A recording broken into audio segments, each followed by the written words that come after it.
নিযুত মইনা আঁচনি ফৰ্মখন তোমালোকে কেনেকৈ ফিল আপ কৰিবা। ছাত্ৰ-ছাত্ৰীসকল আজি লৈ আহিছো এখন নতুন ভিডিঅ'। এইটো ভিডিঅ'ত আমি দেখুৱাম তোমালোকক নিযুত মইনা আঁচনিৰ ফৰ্মখন তোমালোকে কেনেকৈ ফিল আপ কৰিবা ছেকেণ্ড ইয়াৰৰ। দেখুৱাম, তোমালোকে ভিডিঅ'টো অলপ স্কিপ নকৰিবা, প্ৰথমৰ পৰা শেষলৈকে চাবা, তেনেহ'লে তোমালোকে ধুনীয়াকৈ ফিল আপ কৰিব পাৰিবা। আৰু যদি এতিয়ালৈকে আমাৰ এই চেনেলটো ছাবস্ক্ৰাইব কৰা নাই, ছাবস্ক্ৰাইব কৰি ৰাখিবা। আৰু যদি ফেচবুকত চাই আছা তেনেহ'লে ফ'ল' কৰি ৰাখিবা। ইয়াত তোমালোকে চাব পাৰিছা মুখ্যমন্ত্ৰী নিযুত মইনা স্কিম। ইয়াৰ তলতে আছে application form for H second year. তাৰ তলত দি আছে ARN নাম্বাৰ। এই নাম্বাৰটো তোমালোকে ক'ত পাবা ইয়াৰ বিষয়ে আমি আলোচনা কৰিম ভিডিঅ'ৰ শেষত। অপশ্যন এ দি আছে পাৰ্চনেল ইনফৰমেশ্যন। 1 নম্বৰত দি আছে নেম অফ ষ্টুডেণ্ট। ইয়াত যোনে এপ্লাই কৰিব তাইৰ নামটো ইয়াত লিখিব লাগিব। এই নামটো তোমালোকে চেষ্টা কৰিবা কেপিটেল লেটাৰত লিখিবলৈ। 2 নম্বৰত দি আছে মেৰিট ষ্টেটাছ। যদি তোমালোকে ছিংগল হয় তেনেহ'লে ছিংগল বক্সত ৰাইট চিন কৰি দিবা, আৰু যদি মেৰিট হয় তেনেহ'লে মেৰিট বক্সত ৰাইট চিন কৰি দিবা। 3 নম্বৰত দি আছে ডেট অফ বাৰ্থ। তোমালোকৰ আধাৰ কাৰ্ড বা এডমিট কাৰ্ড চাই ডেট অফ বাৰ্থটো তোমালোকে এই কাগজকেইটাত বহুৱাই দিবা। 4 নম্বৰত দি আছে name of father or mother or Guardian.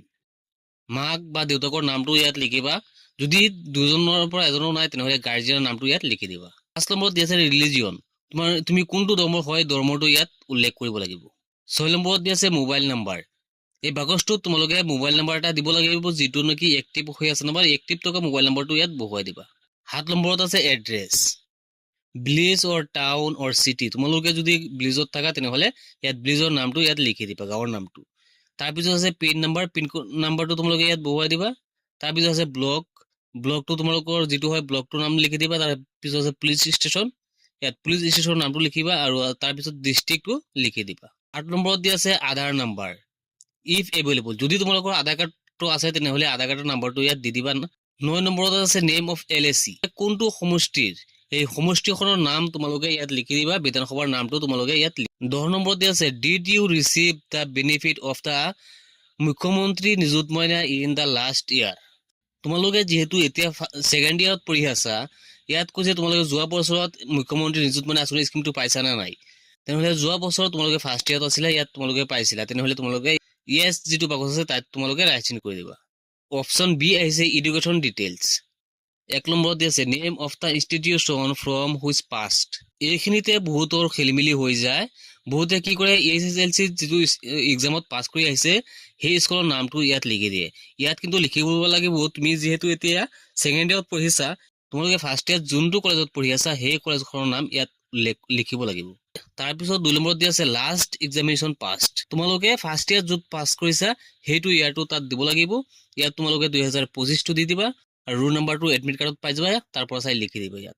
3 নম্বৰত দি আছে name of institution currently enrol in. ইয়াত তোমালোকে বৰ্তমানত যিখন কলেজত পঢ়ি আছা সেই কলেজখনৰ নাম ইয়াত লিখি দিবা। C নম্বৰত আহিছে বেংক ডিটেইলছ।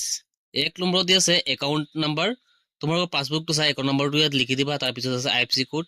এই পাছবুকতে তোমালোকে IFSC কোডটো পাই যাবা, তাত লিখি দিবা এইটো। তাৰপিছত দি আছে একাউণ্ট হোল্ডাৰ নেম। পাছবুকত যেনেকৈ নামটো আছে তেনেকেই তোমালোকে একাউণ্ট হোল্ডাৰ নেম লিখি দিবা। তাৰপিছত দি আছে বেংক নেম। তোমাৰ পাছবুকটো কোনটো বেংকৰ হয়, বেংকৰ পাছবুকৰ ওপৰত লিখা আছে চাই পিনে লিখি দিবা। তাৰপিছত দি আছে ব্ৰাঞ্চ।